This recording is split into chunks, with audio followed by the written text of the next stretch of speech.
Hello friends, welcome to my channel. I am doctor Bira Sethi और आज हम बात करने वाले हैं कि अगर आपको मेंस्ट्रुअल पेन होता है, प्री मेंस्ट्रुअल बहुत स्ट्रॉन्ग सिम्टम्स होते हैं और पीरियड्स में भी आपको जरूरत से ज़्यादा फ्लो होता है, ब्लीडिंग ज़्यादा होती है और इसके बाद अगर आप फर्टाइल एज में भी अगर कंसीव नहीं कर पा रहे हैं, आपको अच्छी क्वालिटी के एग नहीं बन रहे हैं या जल्दी से प्री मैच्योर एग्स जो हैं वो रप्चर हो रहे हैं, तो इसका मतलब आप पक्का कैल्शियम डेफिशिएंट हैं।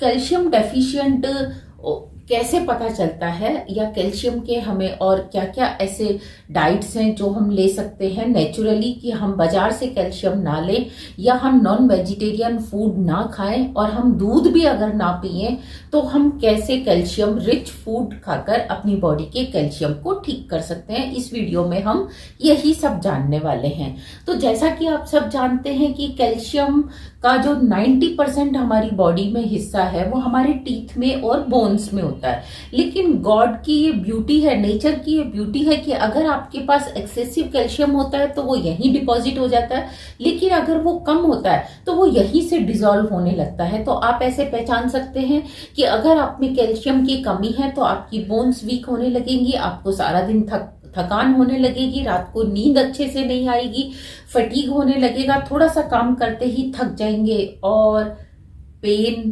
पीरियड्स में इतना ज्यादा होता है कि कुछ गर्ल्स को इवन आफ्टर मैरिज भी छुट्टी लेनी पड़ती है, अपने वर्क प्लेस से या अपने स्कूल कॉलेज से छुट्टी लेकर घर बैठना पड़ता है। और किसी किसी का फ्लो इतना ज्यादा होता है कि वो घर से बाहर ही नहीं निकल पाती, क्योंकि उन्हें हर 1 घंटे बाद क्या करना पड़ता है, अपना पैड चेंज करना पड़ता है। तो इस सब को क्या कुछ लेडीज जो होती हैं वो ये कहती हैं कि नहीं, क्योंकि आप में खून ज्यादा है इसीलिए आपका खून ज्यादा जा रहा है। नहीं, कुछ कहती हैं आपका खून कम है इसीलिए खून ज्यादा जा रहा है। नहीं, आप में कैल्शियम की कमी है आपका, क्योंकि बहुत ज्यादा ब्लड लॉस हो चुका है तो खून की कमी तो होगी ही, लेकिन वो क्यों हुआ है, आपको खाली खून चढ़वा लेने से या आयरन खाने से ये प्रॉब्लम दूर होने वाली नहीं है। तो आपने क्या करना है, क्योंकि कैल्शियम हमारी मसल्स को स्ट्रॉन्ग बनाता है और जब पीरियड्स होते हैं तो उस समय मसल्स कॉन्ट्रैक्ट भी होती हैं और एक्सपैंड भी करती हैं। तो इसीलिए अगर उस समय मसल्स प्रॉपरली कॉन्ट्रैक्ट और एक्सपैंड नहीं कर रही हैं तो आपका फ्लो होता जाएगा। दूसरी चीज, आपको हील करने में, क्योंकि उस समय आपकी जो एंडोमेट्रियम है, बच्चेदानी की जो परत है वो श्रेड ऑफ होती है, बाहर निकलती है, तो उसकी जगह नई परत आनी है, पूरे नए टिश्यू बनने हैं, तब भी आपको कैल्शियम की जरूरत है। और अगर आप मैरिड हैं और आपने अनप्रोटेक्टेड रिलेशन बनाया था, वो कंसीव हो गया था लेकिन उससे पहले ही मिसकैरेज भी हो गया, तो ऐसे केसेस में भी आपको बहुत ज्यादा ब्लीडिंग होती है। तो यहाँ आपको क्या क्या करना है जिसमें आपकी जो कैल्शियम की प्रॉब्लम है वो ठीक हो जाए। तो सबसे पहले आपने ये फोकस करना है कि क्या आपकी डाइट में कैल्शियम है या नहीं। अगर नहीं है तो आपने कैल्शियम रिच डाइट लेनी है। दूसरी चीज, अगर है और फिर भी आपका कैल्शियम कम है तो इसका मतलब आप कैल्शियम को प्रॉपरली नहीं ले रहे हैं या आपका जो एब्जॉर्प्शन है बॉडी में वो नहीं हो रहा है। तो इसके लिए आपको क्या करना है, विटामिन डी को चेक करवाना है कि क्या आपकी बॉडी का विटामिन डी लेवल ठीक है या कि नहीं है। विटामिन डी ठीक होगा तभी आपका कैल्शियम भी एब्जॉर्ब होगा और आपको जो थकान होती है, बोन्स में कट कट की आवाज आती है, ये सब जो होगी ठीक हो जाएगी, रात को नींद भी आपको अच्छी आएगी। तो हम क्या क्या सोर्सेस लें जहां से हमें कैल्शियम मिल सकता है। हमें नॉन वेजिटेरियन भी नहीं लेना, हमें अगर दूध भी नहीं लेना, तो हम कैसे इसको ठीक कर सकते हैं। तो सबसे पहला आता है खाने का चूना, कैल्शियम कार्बोनेट। कैल्शियम कार्बोनेट आपने सबने देखा होगा कि पान में कहते हैं ना चूना लगाया, तो वो चूना ज्यादा लग गया या चूना कम लग गया। तो ये चूना आपने जो लेना है वो वही लेना है जो पान में लगाया जाता है, और ये काफी सस्ता होता है, शायद 10 रुपए का आपको एक पाउच दे देते हैं। और अगर आपने उस पाउच को 1 साल में खत्म कर लिया तो समझो आपकी कैल्शियम की कमी पूरी हो गई, क्योंकि आपको इतना खाना ही नहीं पड़ेगा। उसमें से आपने बिल्कुल एक पिंच या कहना चाहिए आधा गेहूं का दाना या सरसों के दाने के जितना आपने क्या करना है, कैल्शियम लेना है। वो जो खाने वाला चूना आपको पान की दुकान पे मिलता है, फिर जो आप लोग तंबाकू में भी रगड़ के खाते हैं, ये वही चूना है। और फिर आपने इस चूने को क्या करना है, लेने का तरीका क्या है कि आप इसको पहले मिट्टी के बर्तन में रात भर रख दो, और इतना सा, जैसे आपने 2 गिलास जितना पानी ले लिया, उसके लिए आप छोटी सुराही ले सकते हैं, छोटा कुल्हड़ ले सकते हैं, मिट्टी का गिलास ले सकते हैं, आजकल मिट्टी की बॉटल्स भी आती हैं वो ले सकते हैं। उसमें आप पानी भरो, इतना सा चूना डाल के रख दो, सुबह आप वो पानी पी लीजिए। सुबह उसमें डालो, फिर आप शाम को वो पानी पी लीजिए। तो इससे जो चूने की गर्म तासीर है वो निकल जाती है और वो ठंडी तासीर का बन जाता है, और आपके मुंह में छाले भी नहीं पड़ेंगे और आपको वो गर्मी भी नहीं देगा। अदरवाइज क्या होगा, अगर आप ऐसे ही चूना लेके खाने लगेंगे तो आप देखेंगे आपको गर्मी भी कर सकता है और आपके मुंह में भी कट लग सकते हैं, जबान पे छाले लग सकते हैं। इसी तरीके से आप ले सकते हैं तिल की, व्हाइट तिल जो आता है। आप व्हाइट तिल सर्दियों में सब जानते हैं कि इसके लड्डू भी खाए जाते हैं, तिल की खीर भी बनाई जाती है, तिल की पपड़ी भी बनाई जाती है, और कुछ लोग तिल को मावा में मिला के उसके लड्डू भी बना के खाते हैं। तो आपने ये देखना है, सर्दियों में तो ये तिल खाया ही जाता है, लेकिन सर्दियों के बाद इसको गर्मियों में कैसे खाएं, क्योंकि सर्दियों का इंतजार तो हम नहीं कर सकते। तो इसके लिए आप तिल का तेल ले सकते हैं, आप तिल के तेल की मालिश भी कर सकते हैं, तिल के तेल को आप खाने में भी ले सकते हैं। तो इससे आपको बहुत जल्दी जो है कैल्शियम की डेफिशिएंसी पूरी होगी। आपको हैरानी होगी कि अगर 1 गिलास दूध में अगर 125 मिलीग्राम होता है 100 ग्राम दूध के अंदर, तो ये 975 मिलीग्राम होता है 100 ग्राम तिल के अंदर। लेकिन 100 ग्राम तिल खाना आसान काम नहीं होता। आप एक दिन में कितना तिल खा सकते हो, हार्डली 1 चम्मच 2 चम्मच तिल खा लोगे। अगर पपड़ी खाओगे, उसके लड्डू बना के खाओगे, इससे ज्यादा आप खा नहीं सकते। तो इसीलिए इसका जो रेशियो है वो लगभग वही आ जाता है जो आपने दूध में से आपने कैल्शियम को लेना था। पर क्योंकि दूध आजकल अच्छी क्वालिटी का आपको मिलता नहीं है, या आपके घर के पास नहीं होता, या आपको उसका टेस्ट अच्छा नहीं लगता, या आपको उसका डाइजेस्ट नहीं होता, या आपको उससे एलर्जी है, तो आप इन सब चीजों पे फोकस कर सकते हो।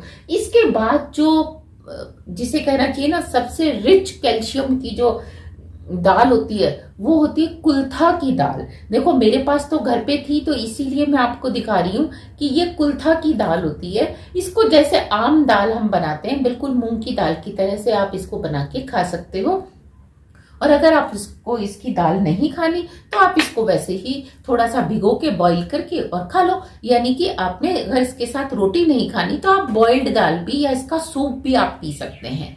इसमें मैक्सिमम सारी दालों में सबसे ज्यादा कैल्शियम होता है, तो इस कुल्था की दाल में होता है। और कुल्था का साग आपने सर्दियों में देखा होगा, रेड कलर के जो पत्ते वाला साग होता है, आप वो ले सकते हैं। इसके अलावा जितने भी पत्ते वाली सब्जियां हैं, पालक है, धनिया है, पुदीना है, सरसों का साग है, चौलाई का साग है, आप वो सब खा सकते हैं। तो उससे क्या होगा, आपको कैल्शियम की डेफिशिएंसी पूरी होगी। और अगर आपको लग रहा है कि आपसे पालक का साग ऐसे नहीं खाया जा सकता, तो आप पालक को बॉईल करके ग्राइंड करके आप उसमें आटा लगा के उसकी पुड़ियां बनाइए, उसके रोटी बना के खाइए, परोंठे बना के खाइए, मेथी के परोंठे बना के खाइए। इस तरीके से आप क्या कर सकते हैं, कैल्शियम की डेफिशिएंसी को पूरा कर सकते हैं। आपने ये देखा होगा कि जो ज्यादातर नेचुरल सब्जियां खाते हैं, नेचर के पास रहते हैं, उनको इस तरह की प्रॉब्लम्स नहीं होती। ये जो आर्टिफिशियल पैक्ड प्रोसेस्ड फूड ज्यादा खाते हैं, कॉर्पोरेट कल्चर में आपके पास सुबह से लेकर शाम तक टाइम ही नहीं होता कि अपने लिए कुक करें, तो ऐसे लोगों को ये प्रॉब्लम ज्यादा होती है। आपको हैरानी होगी कि कॉर्पोरेट में काम करने वाली लगभग हर दूसरी तीसरी लड़की को पीसीओडी की प्रॉब्लम है, पीसीओएस की प्रॉब्लम है, और उसको ज्यादातर फिर फर्टिलिटी की प्रॉब्लम हो जाती है। इसके बाद जो आपके डेली उसमें खाए जाने वाली चीजें हैं वो है राजमा और काले चने। अगर आप राजमा और काले चने लेते हैं तो आप देखेंगे कि इससे आपकी आयरन की डेफिशिएंसी भी पूरी हो जाएगी, और क्योंकि ये मिनरल रिच डाइट होती है, इसमें फाइबर भी होता है, तो आप कम से कम वीक में एक एक बार ये तीनों चीजें जरूर लीजिए ताकि आपकी ये सारी तीनों कमियां पूरी हो सकें। ये तीनों आपका टेस्ट भी बदल देंगी। और जैसे कुल्था की दाल के लिए कहते हैं कि कैल्शियम है तो पथरी होगी, नहीं, बल्कि अगर आप में ऑलरेडी कैल्शियम के कारण पथरी बनी हुई है तो ये उस पथरी को भी डिसॉल्व कर देगी। जो स्टोन आपकी किडनी में या गॉल ब्लैडर में बन जाते हैं ये उसको डिसॉल्व कर देती है। इसी तरीके से एक राजगीरा आता है। राजगीरा जिसको हम अमरंथ भी कहते हैं, राजदाना भी कहते हैं, इसके लड्डू तो सबने व्रत में खाए ही होंगे। तो आपने जरूरी नहीं है कि इसके लड्डू ही खाने हैं। इसके अंदर देखिए कैल्शियम होता है, जिंक होता है, आयरन होता है, मैग्नीशियम होता है, सोडियम होता है, पोटेशियम होता है। तो इसीलिए व्रत वाले दिन अगर आपने कुछ और नहीं खाया, ये खा लिया, तो आपका सारे मिनरल की डेफिशिएंसी उस दिन का जो कोटा है ये पूरा हो जाता है। आप चाहे तो इसकी खीर भी बना सकते हैं, इसके लड्डू के साथ साथ इसकी पपड़ी भी बनी हुई आ सकती है, और आप चाहे तो पीस के इसको रोटी जिस आटे की खाते हैं आप उसमें भी मिला के खा सकते हैं। सिमिलरली रागी, क्योंकि ये दोनों जो है मिलेट्स में आ जाते हैं, तो रागी में भी क्या है, सारे की सारे वो चीजें हैं जो कि आपने अभी राजगीरा में देखी। बस राजगीरा में क्या है, अमीनो एसिड्स, जितने भी एसेंशियल अमीनो एसिड्स हैं सारे के सारे वो सब इसमें मिलते हैं। तो ये आपकी प्रोटीन की डेफिशिएंसी को भी पूरा करता है। तो आप रागी की चपाती बना के खा सकते हैं, रागी का पूड़ा बना के खा सकते हैं, और एक रागी की बनती है राबड़ी। देखो राबड़ी, लोग इसको कंफ्यूज करते हैं रबड़ी से, नहीं, rabri is different and Rabri is different. जैसे आप बेसन की या मूंग की दाल की कड़ी बनाते हैं, कड़ी तो सबने सुना ही है, कड़ी पकोड़ा जो छाछ के अंदर बेसन डाल के बनाई जाती है, उसी तरीके से आपने क्या करना है, बेसन की जगह रागी का आटा आप मिक्स कर दीजिए। रागी का आटा मिक्स करके और उसको धीरे धीरे चलाइए। आप अपने टेस्ट के हिसाब से उसमें क्या कर सकते हैं, आप सरसों का और लाल मिर्च का छौंक लगा सकते हैं, लहसुन डाल सकते हैं, हींग डाल सकते हैं, और लास्ट में उसके ऊपर हल्के से कच्चे प्याज, या शुरू में ही आप कच्चे प्याज डाल देंगे तो वो उसके साथ बॉईल भी हो जाएंगे। आप इस तरीके से खा सकते हैं। ऊपर आप पुदीने के पत्ते क्रश करके डाल सकते हैं, तो उससे क्या होगा, आपकी ये सारी डेफिशिएंसी पूरी हो जाएंगी। साथ में आपका वेट भी कम हो जाएगा, और आपके पेट के ऊपर जो चर्बी है ये उस चर्बी को भी कम करने में हेल्प करता है। तो आपने ये देखा कि कितनी आसानी से इन चीजों की हेल्प से हम अपनी कैल्शियम की डेफिशिएंसी को पूरा कर सकते हैं। और अगर आपको लगता है कि अभी भी कैल्शियम की कमी है तो प्लीज अपने विटामिन डी का लेवल चेक करवाइए, और विटामिन डी जितना डॉक्टर्स आपको प्रेस्क्राइब करते हैं उतना विटामिन डी लीजिए। धूप में बैठिए, तिल के तेल की मालिश करके, और थोड़ी सी देर धूप में बैठिए तो और जल्दी आपका विटामिन डी का सिंथेसिस होने लगता है। साथ में आप क्या करेंगे, आज के बाद रूटीन बना लेंगे कि प्रोसेस्ड फूड नहीं खाना, हमने नेचुरल फूड ही खाना है, तो आपको कैल्शियम की कमी होगी ही नहीं। और जब आपकी कमी इससे भी पूरी ना हो तो आपने क्या करना है, कैल्शियम के सप्लीमेंट्स लेने हैं। कैल्शियम सप्लीमेंट्स लेते समय ध्यान दें, कैल्शियम मैलेट करके जो सप्लीमेंट्स आते हैं, कैल्शियम मैलेट, ये वाले सॉल्ट के अगर आपको सप्लीमेंट मिल जाए तो आप वो वाले सप्लीमेंट लीजिए। इनका डाइजेशन और इनका मेटाबॉलिज्म बहुत जल्दी होता है, तो आपको इनका इम्पैक्ट बहुत जल्दी मिलेगा। Thank you very much, all the very